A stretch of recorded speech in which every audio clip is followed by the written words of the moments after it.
All right, so if we look at a little more detail on this whole learning table thing,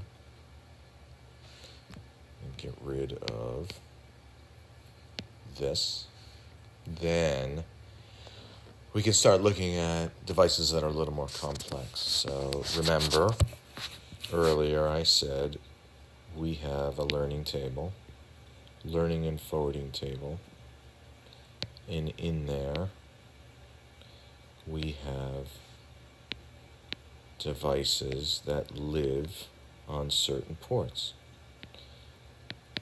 And I'm actually changing the example up purposely here, where A is now on port 1 and B is on port 5. So physical interface, device. And if you recall, there's a timer. Basically, when was the last time that I saw this particular device talk? When was the last time I saw it talk? Remember, when A talks, it sends a packet with its MAC SA in there. So when A talks,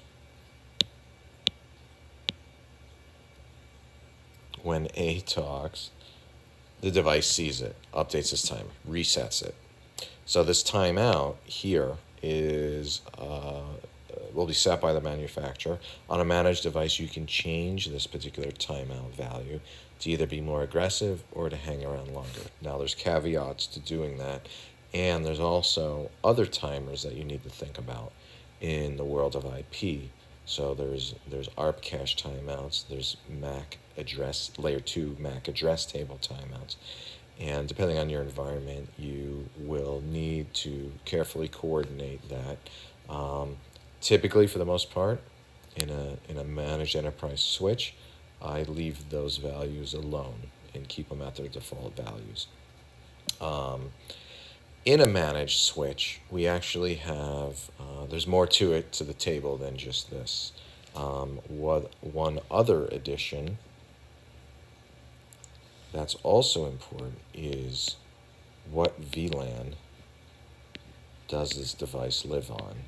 So there's a table per VLAN, in essence, that also double clicks down a little further into the detail here. So now let's talk about VLANs, right? So if you recall, we have our little simple, dumb L2 switch here. And all 5 of these ports are on the same local area network. We could kind of just look at that as it's one VLAN. So what is a VLAN? Well, imagine this now. I'm going to paste in that picture twice.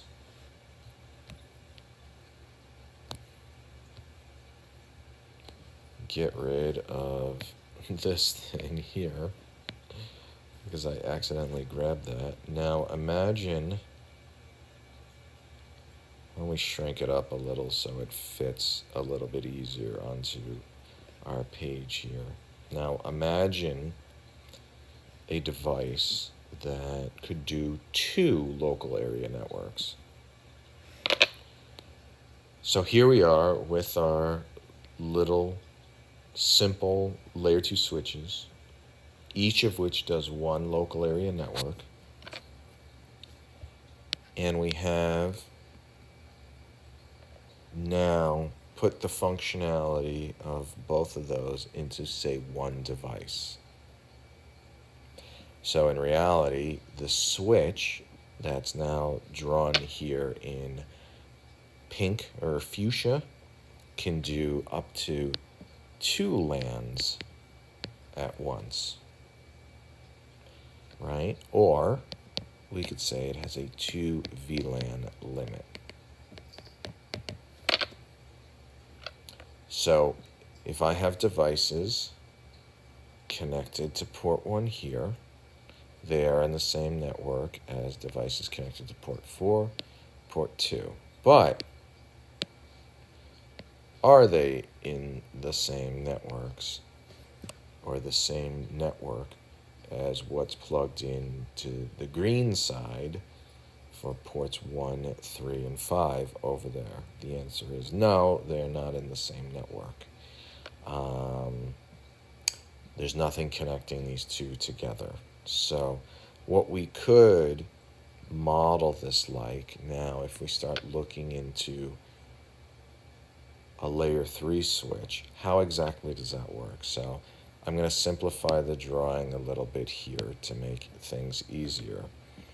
So here's my little 5-port switch. Here's my other 5-port switch. And then it's in the much bigger fuchsia switch.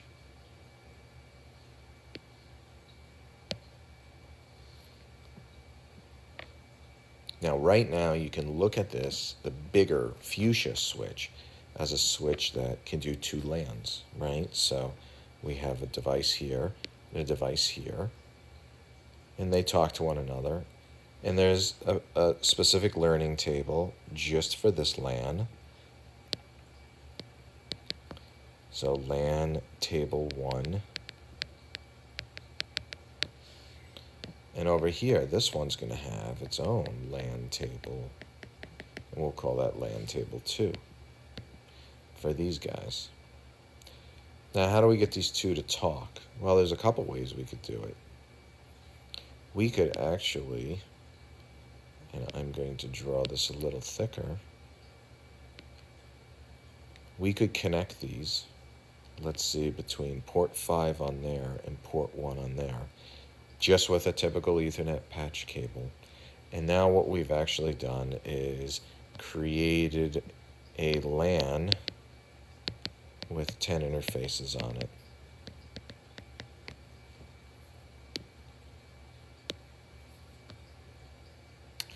So now that is equivalent from a layer 2 perspective. It really looks like this. It looks like a switch with 10 ports on it. So now its learning table potentially is at least twice the size, because it potentially has at least twice the devices attached to it, since there's 10 ports. And all the layer 2, all the dumb layer 2 rules apply. Packet comes into here. Do I know the MAC destination address? No. Then send to all ports. Do I know it? Yes. Send it to the proper port.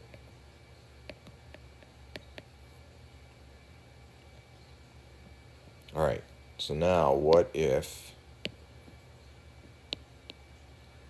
I have the functional equivalent of those 2 smaller 5-port switches embedded in this biggest switch, but I want to route between them because I really want to keep a unique VLAN here for, say, my finance department, and a unique VLAN here for my software development department. I don't really want them to easily get at one another, but I expect there'll be machines attached to each one of these will talk to each other. So what you can then start doing in managed switches is segment the 10 front panel interface ports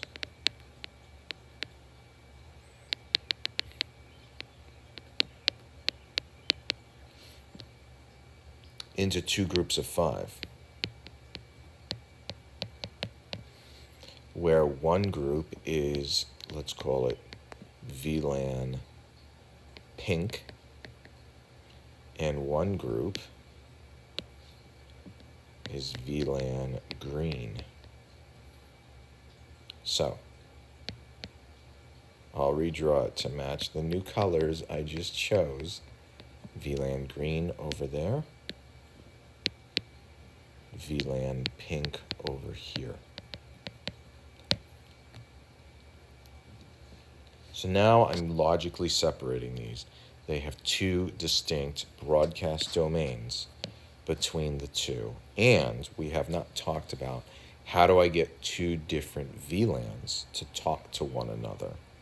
We'll get into that later when we talk more about layer 3. But now, even though this is in one bigger switch, I've sort of logically separated this into a pink VLAN and a green VLAN.